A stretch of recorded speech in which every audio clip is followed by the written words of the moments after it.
Okay, so now I want to talk about Gray's Arch Aid Station. This aid station is going to be sponsored by the Friends of Powell County Pets. So thank you, Friends of Powell County Pets, for sponsoring this aid station.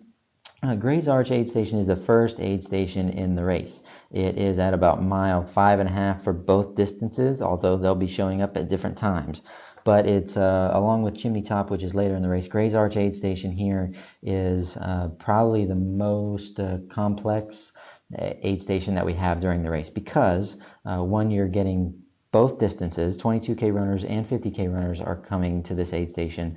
But also, what's also happening here is the paths diverge at this point. 50K runners go one direction, 22K runners go another direction. So it's going to be really critical that you keep track of everybody and directing them which way to go. So what the runners are going to be doing, and if you can envision what I've drawn out here, and it's a very terrible drawing, I'm going to say that on every one of these videos, that's a terrible drawing. But what you got here, Tunnel Ridge Road here, oops, let me change my tool. So what you got is you got Tunnel Ridge Road here, and Tunnel Ridge Road keeps going out that way, and then we've got our little parking lot area here. So what the runners are going to be doing is they're going to be coming out Pincham Tight Trail onto the road and turning left up Tunnel Ridge Road.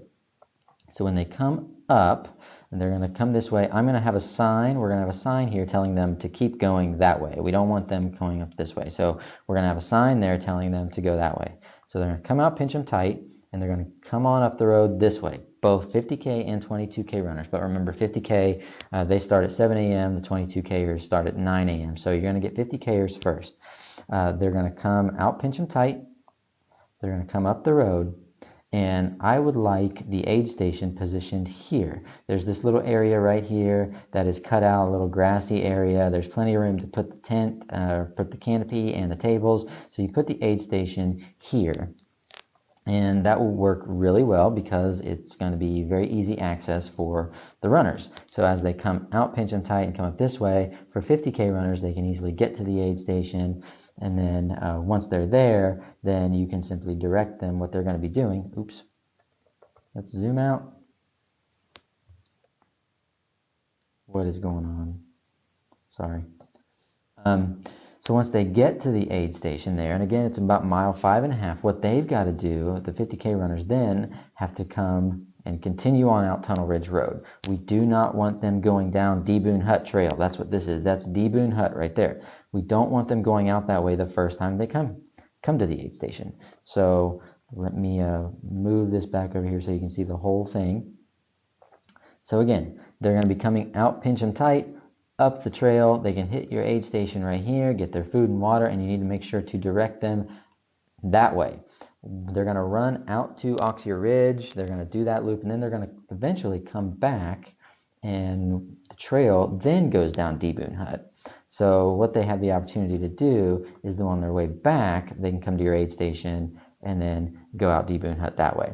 But the first time through, you want to make sure that they don't go that way. The only people coming this way, or the only people that should go out Deboon Hut, are people who are running this way. They're coming out of away from Oxear Ridge. So if you have enough people, what you should be doing is you should probably have somebody standing there and just watching where the runners are going, making sure that somebody who just came up this way and is coming this way does not try to go down Deboon Hut. They need to go around to Oxear Ridge. I hope that makes sense. So I would highly recommend stationing somebody right there. You want to have a couple people here at the aid station just helping people get water. You're going to have one person running the check-in sheet. Each aid station is going to have a check-in and check-out sheet. It's going to look something like this, where you have the bib number, the distance that they're running, maybe it's 50K, 22K. I'll have their name there. You really don't need that information. And then check in and check out. So what you're going to have to do is write down the time that they get there and the time that they leave. I'd prefer it to be, race clock time. So, for instance, 2 hours and 20 minutes. But if you just have your watch on, you're just doing one right time of day, like 3 o'clock, that's fine too. But it's a safety thing. It's very important just so we know where all of our runners are. And that way we can easily tell if somebody has not made it to the aid station. That might mean that they're injured, that they've fallen, they're hurt, and we need to go after them. So running the check sheet here is probably the most important thing that you're going to do at the aid station. So you want to have, again, one person stationed here, just directing runners. You're going to have one person doing the check-in sheet, and you're going to have a couple people here just helping people get food, helping the runners get water. And then what I would also do is I would have someone here also directing runners. So this person right here would be looking at the bibs to see, okay, are they a 50K runner, are they a 22K runner, and telling them, hey, you need to go that way or you need to go that way. We're going to have pink ribbons all around here because what the 22K runners do is, like the 50K runners, they come out, pinch them tight here, they come on up the road, and their course then loops around the parking lot and out Gray's Arch Trail here. So as you can see, 50K runners go that way, 22K runners come out here, 50K goes there. So that's why it's really important. I would definitely recommend having somebody like this person and like this person just standing there directing runners, because it's going to get a little bit hectic, it's going to get crowded. So the people here at the aid station who are doing the check-in check-out sheet, the people who are helping the runners get their food and water, they need to be focused on that, while these two individuals can be focused on making sure that people go the right way. That's it for this one. If you want to watch other videos, go to our website, click on the volunteers tab, and click on the videos link on that page.